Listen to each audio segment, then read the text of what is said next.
अम्मी, ये क्या हो गया अम्मी जान? हमने कभी नहीं सोचा था इतनी पुरानी बात इस तरह से सामने आ जाएगी। और हाँ, जब आपने मुझे फोन किया था उस वक्त मैं क्राइम ब्रांच में था, अब्बू से मिलने गया था, लेकिन उन लोगों ने मुझे अब्बू से मिलने नहीं दिया। पता नहीं कौन कौन से सबूत पुलिस के हाथ लगे। वो कह रहे थे जल्दी ये केस पुलिस को ट्रांसफर कर देंगे और जब वो अब्बू को पुलिस के सुपुर्द करेंगे तब हम अब्बू से मिल सकते हैं। पता नहीं अब क्या होगा। मेरी तो कुछ समझ में नहीं आ रहा कि सोहा ने कौन कौन से सबूत पुलिस के हाथ सौंपे हैं। ये क्या कह रही हैं अम्मी जान? ठीक कह रही हूँ मैं ठीक कह रही हूँ साहिल। ये सारा किया धराना तेरी बीवी का है, सोहा का है। तू तो था नहीं यहाँ। अगर होता ना तो उसके तेवर देखता कैसे तेवर थे उसके। तेरे अब्बू का जो हाल हुआ है ना, वो सिर्फ सोहा की वजह से हुआ। नहीं अम्मी जान, सोहा ऐसा नहीं कर सकती है। उसी ने किया है ये सब कुछ। समा खुद पुलिस लेकर पहुंची थी यहाँ उन्हें गिरफ्तार करने के लिए। और मुझे यकीन है साहिब, समा तक इनके खिलाफ सारे सबूत सोहा ने ही पहुंचाए। अम्मी जान, क्यों आप सोहा को कसूरवार ठहराने में लगी हुई हैं? कभी भी हमने उसे घर से बाहर जाने दिया? कभी भी किसी से बात करने दी उसे? तो भला फिर वो सबूत कैसे पहुंचा सकती है? जब हमें नहीं पता अब्बू के खिलाफ वो सबूत क्या है, तो सोहा को कैसे पता होगा अम्मी जान? क्या हुआ तुझे साहिल? तू पागल तो नहीं हो गया? अरे क्या हुआ है? होश में आ। वो नागिन है, नागिन। जिसे पिटारे में बंद करने के वजह हमने घर में लाकर रखा। अब तेवर बदल चुके हैं उसके। वो यही सोचकर इस घर में आई थी कि अपने बाप के कत्ल का बदला ले सके। ओफो अम्मी जान, किसी भी बात की हद होती है और आपने वो सारी हदें पार कर दी सोहा को गुनहगार साबित करने के लिए। अम्मी जान, वो इस घर में खुद नहीं आई थी, हम उसे यहाँ पर लेकर आए थे। और आप ये क्यों नहीं सोचती, इस घर में रहने के बाद कभी भी हमने उसका अच्छा बर्ताव किया? फिर भी उसने बहू होने का फर्ज निभाया है। बहू होने का फर्ज? कौन सा फर्ज? बता मुझे। बहू होने का ऐसा कौन सा फर्ज निभाया उसने? बहू होने का ना सही, मेरी शरीके हयात होने का फर्ज निभाया है उसने अपनी जान की परवाह ना करते हुए मेरी जान बचाई है। उस गुंडे की गोली अपने जिस्म पर छिलकी, फिर भी आप उस पर शक करती हैं अम्मी जान? इससे बड़ी बात क्या होगी अम्मी जान? आप सोहा को कसूरवार ठहरा रही हैं। सोहा को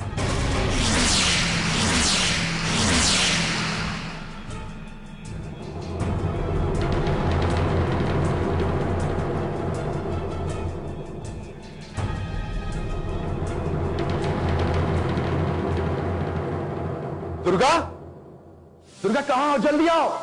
क्या हुआ? एक बहुत अच्छी खबर है। क्या? पुलिस ने अकबर को गिरफ्तार कर लिया है। किस जुर्म में? कहते हैं ना कि गुनाह कभी नहीं छुपते। बरसों पहले अकबर ने शमा के पिता की हत्या की थी। अब शमा और सोहा ने मिलकर उसके गुनाह को पुलिस के सामने साबित कर दिया और पुलिस ने अकबर को गिरफ्तार कर लिया। उस वक्त नसीब ने जो आंसू बहाए थे उसके दिल से जो आह निकली थी, आज उन आहों का असर हुआ है। बिल्कुल सही कहा तुमने दुर्गा। और दूसरी खुशखबरी ये है, जो अपनी गौतमी थी वो अकबर की ताकत पे इतराती थी। अब अकबर गिरफ्तार हो चुका है। मैं दावे के साथ कह सकता हूं कि अब गौतमी का भी हौसला जरूर टूटेगा। और हर तरीके से गौतमी की मदद करना चाहता था, तो उसे उकसा रहा था। और मम्मी जी, आज जब गौतमी अपनी शादी की तैयारी में लगी हुई है तो उसे रोकना बहुत मुश्किल है। तुम बिल्कुल ठीक कह रही हो बहू। अकबर के नाम की धमकी देकर उस लड़की ने हमें मजबूर नहीं किया है, बल्कि ये कहकर हमें मजबूर किया है कि वो हम सबके हाथों में हथकड़ियां पहना देगी, इस घर के मान सम्मान को वो खाक में मिला देगी। गौतमी ऐसा भी कर सकती है मम्मी जी, इसलिए मैंने फूफा जी को फोन किया था। फूफा जी ये बात सुनकर बहुत परेशान हो गए कि गौतमी मेरी जिंदगी को उजाड़ना चाहती है, मेरी दुनिया उजाड़ना चाहती है। और क्या कहा उन्होंने बेटा? पापा जी तो ये कह रहे थे कि गौतमी की आदतें वहां भी ठीक नहीं थी, इसलिए ये बात सुनकर उन्होंने यहाँ आने का फैसला किया है। शायद फूफा जी के आने से गौतमी को रोकने का कोई रास्ता नजर आ जाए। उनके यहाँ आने से भला गौतमी को क्या फर्क पड़ेगा बहू? वो तो अपने स्वाभिमान का गला खुद घोट चुकी है। अब ना ही उसे बदनामी का डर है और ना ही किसी अपमान का। बेशर्मी की सारी हदें वो पार कर चुकी है। बिल्कुल ठीक कहा तुमने दुर्गा। गौतमी का क्या भरोसा, जो बातें आज तक हमारे सामने कहती रही है वही बातें वो उनके सामने कह देगी। ऋषि पल्लवी से प्यार नहीं करता, मुझसे प्यार करता है। ऋषि की जिंदगी से मुझे नहीं बल्कि पल्लवी को चले जाना चाहिए। हाँ पापा जी, मैंने ये सारी बातें फूफा जी को बताई, लेकिन मैंने उन्हें यहाँ आने को नहीं कहा। जब उन्होंने ये बातें सुनी तो उन्हें बड़ा दुख हुआ और उन्होंने यहाँ आने का फैसला किया। अब मम्मी जी वो यहाँ क्यों आना चाहते हैं, इसलिए आना चाहते हैं, ये मैं नहीं जानती, पर हाँ कल सुबह की ट्रेन से आ रहे हैं। क्षमा जलती है, पिघलती है समाने के लिए।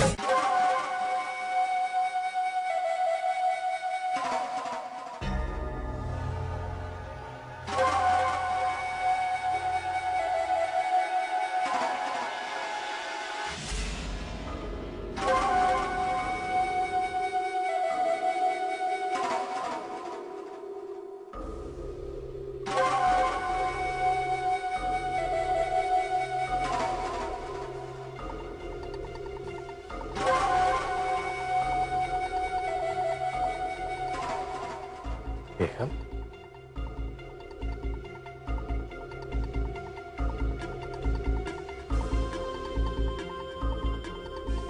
अस्सलाम वालेकुम। वालेकुम अस्सलाम बेगम, कैसी हैं? मैं तो ठीक हूँ, पर सदमे की बात तो ये है कि जिस सोहा को हम कैदी बनाकर लाए थे और चाले चल रहे थे, जिसे मोहरा बनाकर आप खुद को बचाने की राह तलाश रहे थे, वही सोहा आपकी गिरफ्तारी की वजह बन गई। वाकई बहुत बड़ी चोट मिली है हमें बेगम, बहुत बड़ी चोट। शमा ने हमारे साथ इतना बड़ा खेल खेला और हम समझ नहीं पाए, हम समझ नहीं पाए बेगम कि वो शमा जो सोहा को हमारे घर में छोड़कर गई है, उसका मकसद क्या था। हमारी चाल को उसने हमारे मुंह पर दे मारा और हम तो ये समझ रहे थे कि हम सोहा की वजह से शमा और उसके घर वालों को हम अपनी उंगलियों पर नचा सकते हैं। हम समझ रहे थे कि सोहा हमारी मुट्ठी में, भाई की मुट्ठी में। वो हमारी मुट्ठी में कभी थी ही नहीं, बल्कि हमारे घर हमारी बर्बादी बनकर आई थी।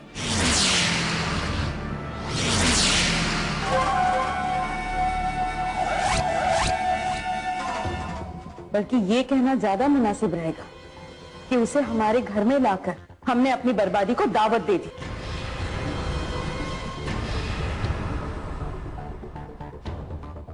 गिरफ्तारी मेरी हुई है बेगम, और ये खेल अभी खत्म नहीं हुआ, और ये खेल अभी खत्म होगा भी। बर्बादी का खेल तो मैं दिखाऊंगा शमा और सोहा को। आपको तो मालूम है, आपकी गिरफ्तारी के वक्त साहिल घर में नहीं था, और इसीलिए वो आज भी सोहा को मासूम समझ रहा है। समझाओ साहिल को कि सोहा ने हमारे साथ क्या खेल खेला है, समझाओ उस बेवकूफ को। मैंने आज सोहा से बात करने की कोशिश की, तो पता है उसने क्या कहा? वो हमारे घर इसलिए आई थी कि आपको गिरफ्तार करवा सके, और इसीलिए हमारे जुल्म सहती रही। ये सुनकर मैंने उस पर हाथ उठाया तो उसने मेरा हाथ पकड़ लिया।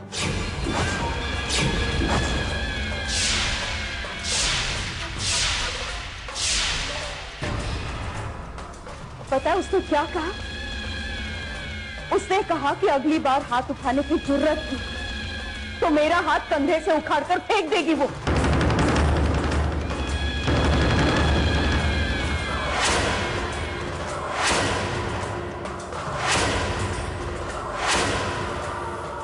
उसकी ये मजाल। मैंने साहिल से भी बात करने की कोशिश की। साहिल के दिल में उसके लिए हमदर्दी पैदा होने लगी और ये बात मैंने खुद महसूस की है।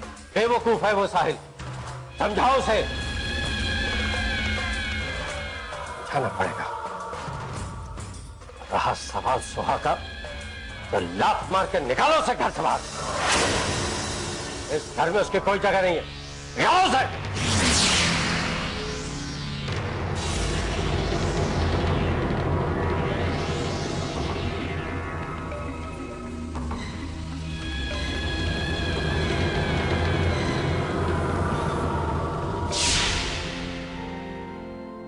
अब्बूजान अगर कानून की नजर में गुनहगार है तो इसमें मेरा क्या कसूर है? अब अम्मी जान इसके लिए भी मुझे ही जिम्मेदार ठहराना चाहती है। नहीं सोहा, तुम्हें कोई कसूरवार नहीं ठहराएगा। मुझे तुम्हें समझने में देर तो लगी है, लेकिन मुझे लगता है अब मैं तुम्हें समझ गया हूं, तुम्हारे दिल को समझ गया हूं। मैंने तुम पर क्या क्या जुल्म किए, लेकिन तुमने उफ तक नहीं किया। हाँ, क्योंकि मुझे मेरे खुदा पर पूरा एतबार था। एक न एक दिन खुदा का रहमो करम जरूर होगा और आप इस बात को जरूर समझेंगे कि शौहर और बीवी का रिश्ता क्या होता है।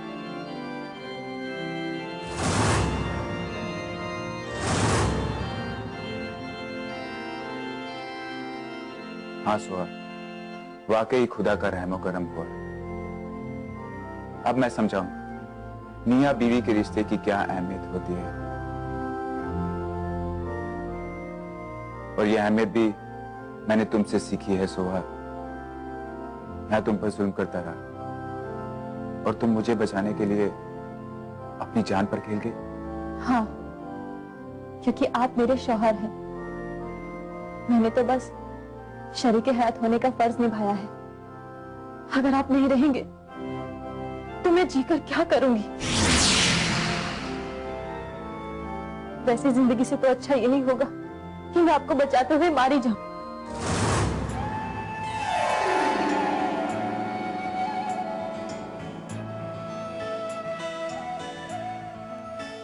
नहीं सोहा,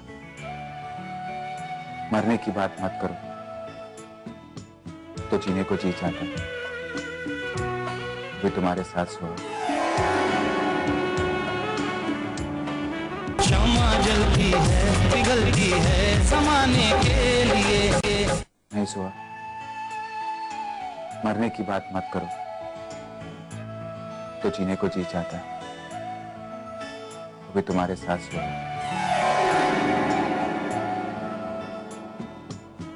हाँ सोहा।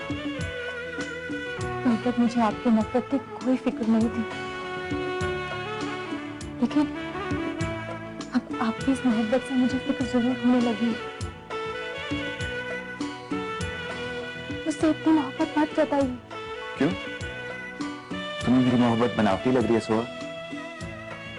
नहीं, अगर नफरत के बाद आपकी ये मोहब्बत बनावटी होती तो शायद मुझे फिक्र नहीं होती, लेकिन मुझे तो फिक्र सिर्फ इसी बात की है कि मैं आपके दिल में मेरे लिए जो मोहब्बत देख रही हूँ ना, क्या ये मोहब्बत अम्मी जान और अब्बू जान को रास आएगी? क्या ये बात उन लोगों को बर्दाश्त होगी कि आप मुझसे इतनी मोहब्बत करें? क्योंकि वो लोग तो मुझे इस घर में सिर्फ इसलिए लेकर आए थे ताकि वो मुझ पे जुल्म करके मेरे घर वालों को सजा दे सके, उन्हें रोने और तड़पने पर मजबूर कर सके। हाँ सोहा, मैंने भी अब तक यही किया और यही करता रहा मैं।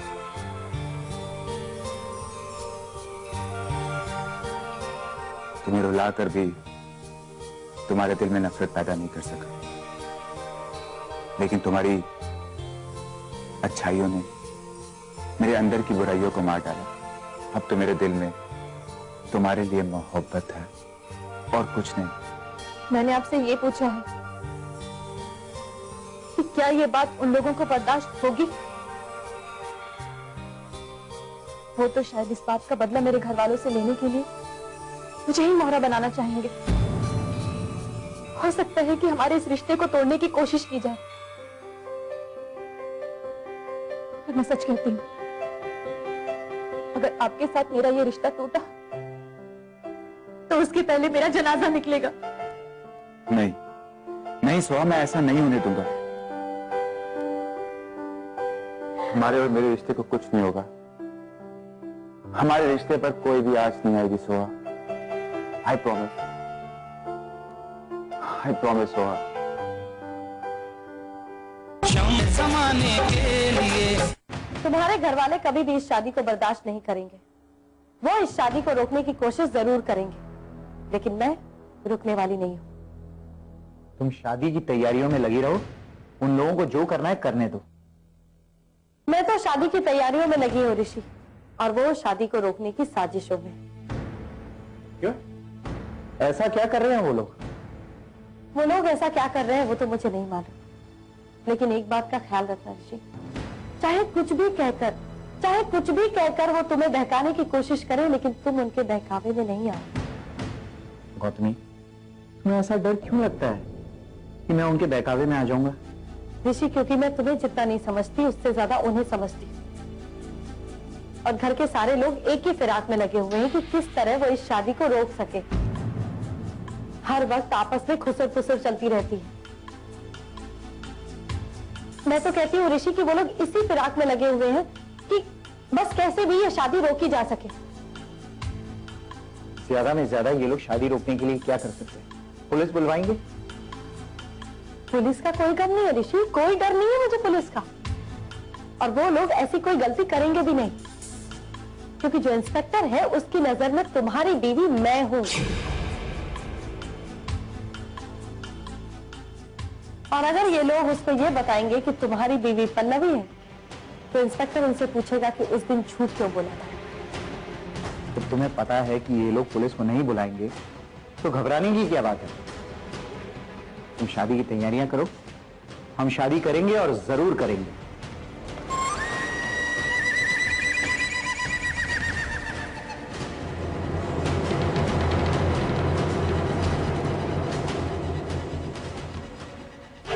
क्या बात है मेम साहब? साहब का कहना तो ठीक है कि परेशान होने की जरूरत क्या है, लेकिन देख रही हूँ कि आप फिर भी परेशान हैं।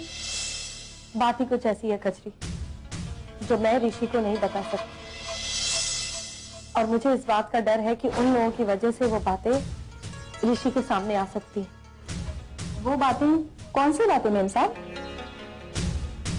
कुछ ऐसी बातें हैं कचरी जिसकी वजह से मामला बिगड़ सकता है। मैं नहीं जानती थी कि पल्लवी ने फोन करके फूफा जी को यहाँ बुला लिया है। आपके फूफा जी यहाँ आ रहे हैं?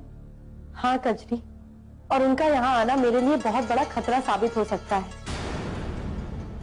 मैं नहीं चाहती कि वो इस घर में कदम रखे, लेकिन कल सुबह की ट्रेन से वो यहाँ आ रहे हैं, और उनका यहाँ आना मेरे लिए खतरे की घंटी है। वो तो करना क्या होगा? क्या किसी तरह फूफा जी को इस घर में आने से रोका नहीं जा सकता? उन्हें रोकना बहुत जरूरी है कचरी। मैं इस खेल में हारना नहीं चाहती।